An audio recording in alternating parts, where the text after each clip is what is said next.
Okay, so I'm just going to go ahead and give you some intro into this. So if you don't know me, I'm Jessica Smith. I'm the preschool specialist at USBE, preschool specialist. We're hiring a second very soon, so I need to get better at that. And we're so happy to have you here today.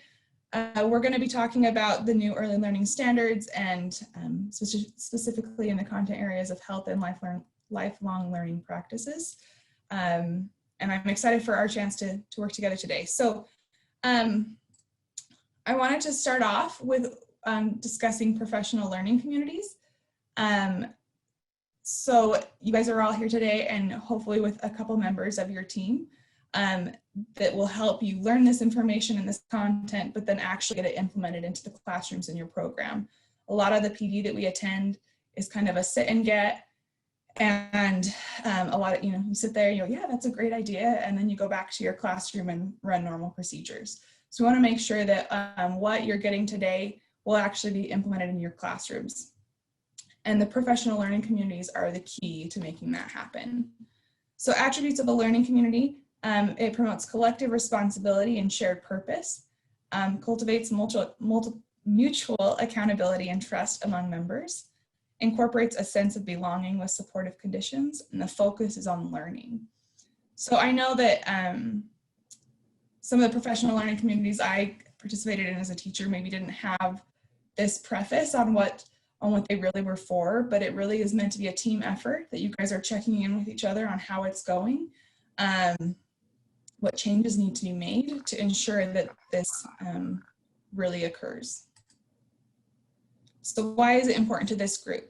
Professional learning within communities requires continuous improvement, promotes collective responsibility, and supports alignment of individual, team, school, and school system goals to advance student learning. So again, hopefully you're attending with some team members, and you guys know what the goals are for your team, for your school, for your program. And so as you learn this new content, you guys as that leadership team can align those practices and make them come to fruition. So again, at PLCs create that alignment and accountability. The learning occurs within the learning communities, provides an ongoing system of support, continuous improvement, and implementation of school and systematic initiatives. And you signed up for this training because of a systematic initiative within your program. We designed this training for those leaders at the district level that you guys, or program level, that you guys are here to learn this content and then return and give it to your programs.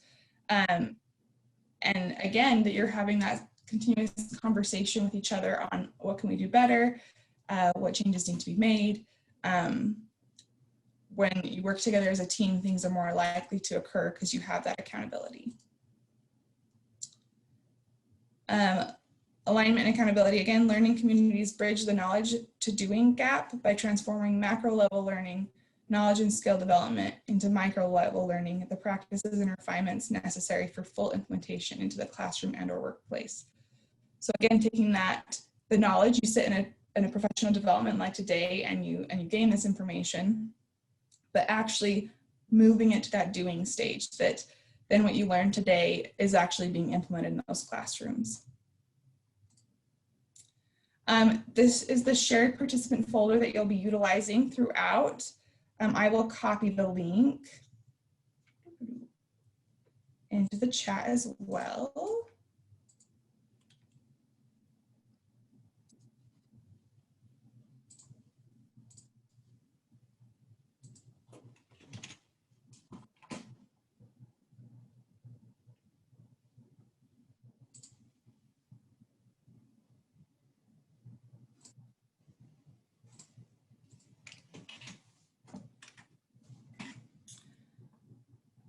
And so you can see here that there will be the planning time handouts, the stuff for lifelong learning practices and health. And I turned on annotating somehow and I don't know how to turn it off.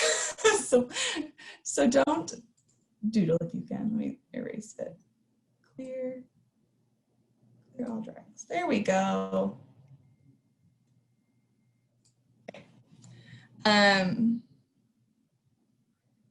And then we have this general thoughts page where you can just add maybe some resources as you guys move through these trainings, as well as a question and answer page. You can add things there today, but you can also add things there after today that we can check back and provide answers to. Feel free to always email us as well. And you can also ask questions in the chat. I do ask that today, because we have so very many people, which is awesome, that you remain muted throughout the entire training. If you have a question, feel free to add it in the chat box. And if we need additional clarification, we may ask you to unmute and provide us with more information. But with as many people as we have, I think it'll be helpful if we just keep that muted. So with that, you should have, let me know if you can't access the link. I believe I changed the settings so that you all can access it. So with that, I'll stop sharing and I will turn it over to Heather Adams. She is a professional development specialist at the Office of Child Care, and we've had the great opportunity to collaborate with them, as well as some members of Head Start and other early childhood offices and agencies to create this content for you guys. We're really trying to build that preschool community throughout the state, at the state level, as well as at the program level. So I will turn the time over to Heather to give us our content on health. Hi, everybody. Good morning. Will you give me a thumbs up if you're on camera and you can hear me okay? Because excellent. I do every once in a while have some speaker issues with this laptop, so I'm glad that it's not happening this morning. I am super excited to be with you today. I was originally slated to go in the afternoon, and I have to tell you how excited I am to be switched to the morning, because man, is it hard to train after lunch, especially virtually. So Jared has his work cut out for him, and he has a really great training ready for you. I've seen it, and it's going to be wonderful this afternoon, but man, I got the best spot. So glad to be with you this morning. I hope you all are comfortable and have your coffee or your water or whatnot. We are going to be together for 2.5 hours this morning. I do have a 10-minute break plan if you want to take advantage of that break to use the restroom or whatever, but obviously we're all adults. So if you want to, you know, turn off your camera and step away for a minute, that's absolutely acceptable. I am going to start sharing my screen here and then go over just a few housekeeping items before we get started and make sure that I can share the right screen. I'm going to do this one. All right, maybe shoot me a thumbs up if you can see that slide. Health education standards implemented. Great. I see some thumbs up. Excellent. Okay, so let's go over just a couple of do's and don'ts when we're talking about virtual training. Now, I have the pleasure of working a lot with the Care About Child Care agencies, as some of you know, because I see some familiar faces on the screens already. And what we've learned from transitioning our training to a live virtual format and using Zoom for a lot of our Care About Child Care classes are the following. So I'm going to remind you to keep your microphone on mute whenever possible. There's lots of echoing and background noise if you don't. And then to keep your face visible in the webcam. This is more important when later in the training today we do the small group work. That's going to be a lot more essential to kind of create the feeling that we're all together in a room without actually being all together in a room. So you're welcome to turn off the video while we're in the large group, particularly because I can't see you all at the same time anyway, and because a lot of us will experience bandwidth issues, and sometimes the sound will kind of lag or the video will lag, and if that's happening to you, it's probably an issue with your internet bandwidth, and you can just turn off your video and it should improve. Do stay in a stationary location. We've had lots of folks in the past participating with Zoom on their cell phone and like wandering around Target and things like that. And as appealing as that sounds, it just isn't very conducive to a professional learning environment.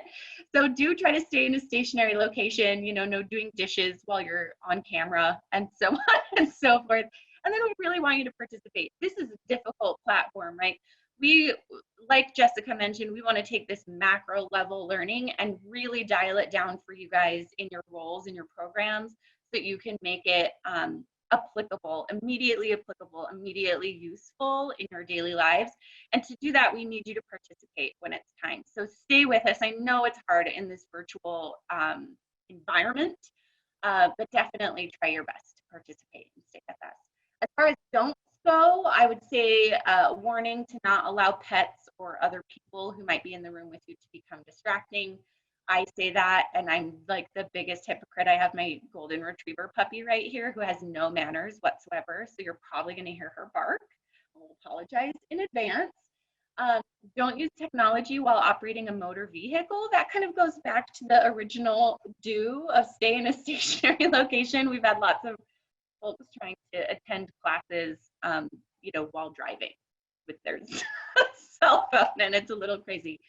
And then just don't disregard the confidentiality of the people that you work with, the families that you work with, and the children that you serve. We just want to make sure it's small Lake City, right? It's a small community in Utah, and it seems like everyone knows everyone. So just be sure that you're maintaining that professionalism.